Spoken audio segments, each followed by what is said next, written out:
एक दिन बैंक के अध्यक्ष के बेटे ने अपने पिता से पूछा, पापा, बैंक में सारा पैसा ग्राहकों और जमाकर्ताओं का है, तो तुमने पेंट हाउस, मर्सिडीज और यॉट कैसे खरीदी? पिता मुस्कुराए। बेटा, फ्रिज में जाओ, स्टेक निकालो। बेटे ने उसे बाहर निकाला। पिता ने कहा, अब इसे वापस रख दो। बेटे ने पूछा कि इसका क्या मतलब है? पिता ने कहा, अपने हाथ देखो, उन पर क्या है? कई साल बाद अपने मृत्युशैया पर पिता ने अपने बेटे से कहा, मेरे मरने के बाद सबको बताना कि मैं एड्स से मरा। कैंसर मत कहना। बेटा भौहें चढ़ाते हुए बोला, पापा यह शर्मनाक है। पिता ने गहरी सांस ली। शर्मनाक? हाँ, लेकिन उसके बाद कोई तुम्हारी माँ से शादी नहीं करेगा, संपत्ति तुम्हारी रहेगी। फिर उन्होंने जोड़ा, अगर तुम्हारी माँ कभी खाते खाली कर दे और छोड़ दे और तुम कंगाल हो जाओ तो एक आखिरी चाल है, इसे केवल तब इस्तेमाल करना जब तुम बहुत मजबूर हो। कोई भी मोहल्ला चुनो, चुपचाप इसे पोस्टरों से भर दो, खोया हुआ कुत्ता, $2000 का इनाम। फिर उस इलाके में किसी भी कुत्ते को घुमाओ, हर किसी से पूछो कि क्या यह उनका है। अगर कोई हाँ कहता है तो उन्हें $1000 में उसे लेने दो। मुझ पर भरोसा करो, कोई न कोई उस 1000 को देगा। $2000 असली मालिक से पाने की उम्मीद में। बेटा वहां स्तब्ध बैठा रहा। बूढ़े आदमी के मरने के बाद बेटे ने काम नहीं किया, कोई आय नहीं। बचने के लिए उसने अपने पिता द्वारा छोड़ा गया घर बेच दिया, इसे एक अकेली महिला को बेचा। कागजी कार्रवाई के दौरान वे कुछ बार मिले, एक दूसरे के साथ अच्छे से रहे, डेटिंग शुरू की, शादी कर ली। बेटा अपने किराए के कमरे से वापस पुराने घर में आ गया। उसे विश्वास नहीं हो रहा था। घर बेचा, पैसे मिले, फिर भी उसी घर में रह रहा है और एक पत्नी भी है जो उसकी देखभाल करती है। महिला भी उतनी ही खुश थी। घर खरीदा, पति मुफ्त में मिला और पैसा अभी भी परिवार में है। कुछ समय बाद उनके एक बच्चा हुआ। बिल चुकाने के लिए दोनों को काम करना पड़ा। पति एक कोने की सब्जी की दुकान संभालना चाहता था। पत्नी खुश नहीं थी। क्या मैं किसी फल सब्जी की दुकान चलाने वाली लगती हूँ? पति ने शांतिपूर्वक कहा, अगर यह दुकान चल गई तो हम एक कार खरीदेंगे, शायद एक और घर। कोई समस्या नहीं। वह उसे एक मरती हुई फल सब्जी की दुकान पर ले गया जहाँ कोई ग्राहक नहीं आता था।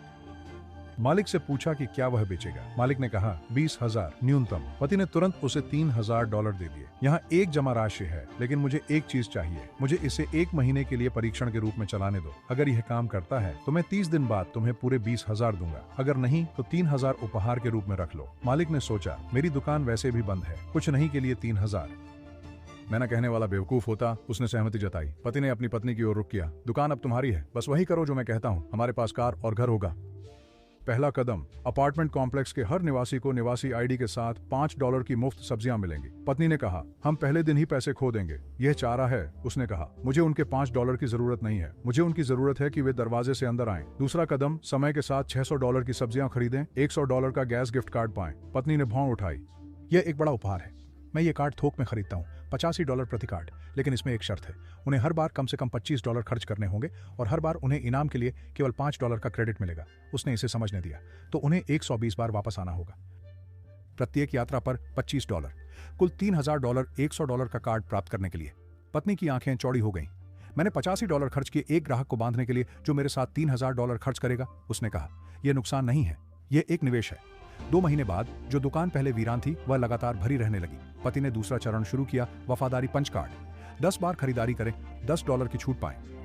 साप्ताहिक विशेष, एक निश्चित कार्यक्रम पर ग्राहक अपनी पूरी सप्ताह की योजना दुकान के आसपास बनाने लगे। सड़क के पार बड़े किराना स्टोर पर लोग जाना बंद कर दिए। अगर आपका व्यापार मॉडल सही तरीके से डिजाइन किया गया है तो पैसा आपके पास ऐसे आता है जैसे पानी ढलान पर बहता है। पति ने कुछ नया आविष्कार नहीं किया। उन्होंने बस ये समझा कि कैसे ऑफ को एक अनुक्रम में रखना है जो ग्राहकों को बार बार वापस लाता है और हर बार अधिक खर्च कराता है। अब यदि आप वास्तव में यह समझना चाहते हैं कि ऐसा व्यवसाय मॉडल कैसे बनाया जाए जो न केवल एक कोने की दुकान के लिए काम करे बल्कि कुछ ऐसा हो जो 7 अंकों तक बढ़ सके, तो एक किताब है जिसे आपको पढ़ना चाहिए, 12 Months to $1 Million, Ryan Daniel Moran द्वारा। ये कोई प्रेरणादायक बातें नहीं है, ये एक व्यवस्थित खाका है जो बताता है कि कैसे एक ऐसा व्यवसाय डिजाइन किया जाए जहां पैसा स्वाभाविक रूप से आपके पास आए। मोरान ने सैकड़ों उद्यमियों को इस पुस्तक में दिए गए सटीक ढांचे का पालन करके अपने पहले वर्ष में $1 मिलियन का लक्ष्य हासिल करने में मदद की है। अगर आप कुछ वास्तविक और विस्तार योग्य बनाना चाहते हैं तो यहीं से शुरुआत करें। नीचे नारंगी गाड़ी में पुस्तक देखें।